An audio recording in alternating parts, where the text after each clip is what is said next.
नमस्कार, मैं हूं फिजा काज़मी और आप देख रहे हैं वीके न्यूज़। 14 मई जब अमित शाह का रोड शो पश्चिम बंगाल में होना था, सारी तैयारियां पूरी थी, बस इंतजार था तो अमित शाह के आने का।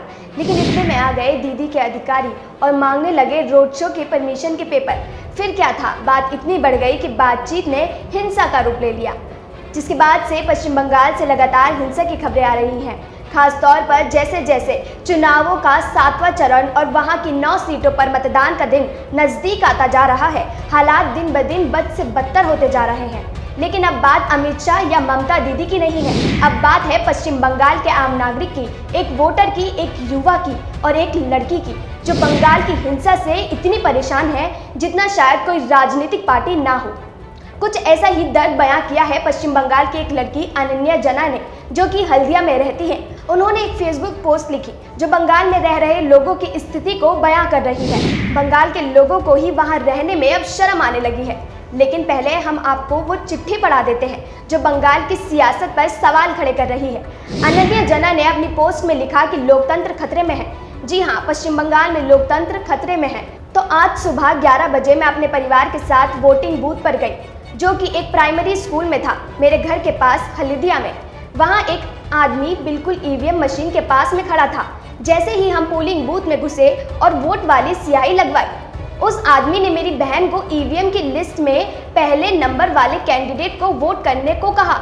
ये पहला कैंडिडेट टीएमसी का था। हमने शालीनता से उसे पीछे हटने को कहा, क्योंकि वोटिंग हमारा अधिकार है और एक निजी चीज है। इस पर उस व्यक्ति ने मेरी बहन को धक्का दे दिया और उसे पीछे करने की कोशिश की। हम उस पर जोर से चीखे। हमने उसे चेतावनी दी कि उसने हमें सरेआम फिजिकल हैरेस किया है।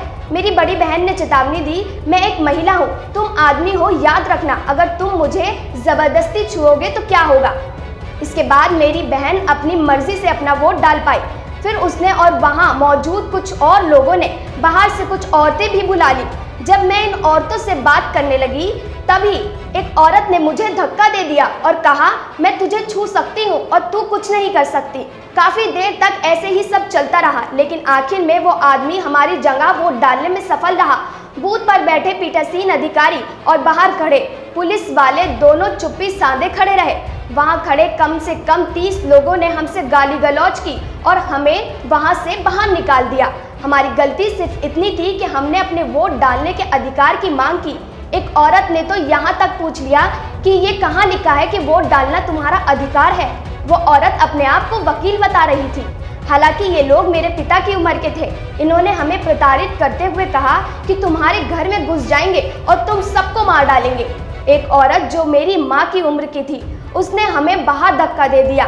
2 आदमी तो हमारा पीछा करने लगे।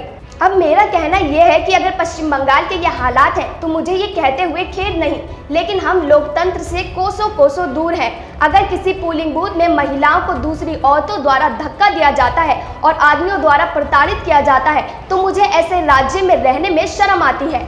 ये मेरी खुली चिट्ठी हमारी मुख्यमंत्री को है। अगर आप ये सब करके इलेक्शन जीत भी जाती हैं तो माफ कीजिएगा, आप एक लीडर के तौर पर हार गई हैं। पश्चिम बंगाल में तानाशाही का माहौल बढ़ता जा रहा है। कभी किसी को मीम बनाने पर जेल में डाल दिया जाता है, तो कभी किसी को कार्टून फॉरवर्ड करने पर। दीदी के राज में अब तो हद हो गई है, क्योंकि लोगों से वोट देने की भी स्वतंत्रता छीनी जा रही है। लोकतंत्र के महापर्व में जिस तरीके का माहौल देखने को मिल रहा है, वो बंगाल के शासनकाल पर कई सवाल खड़े कर रहा है।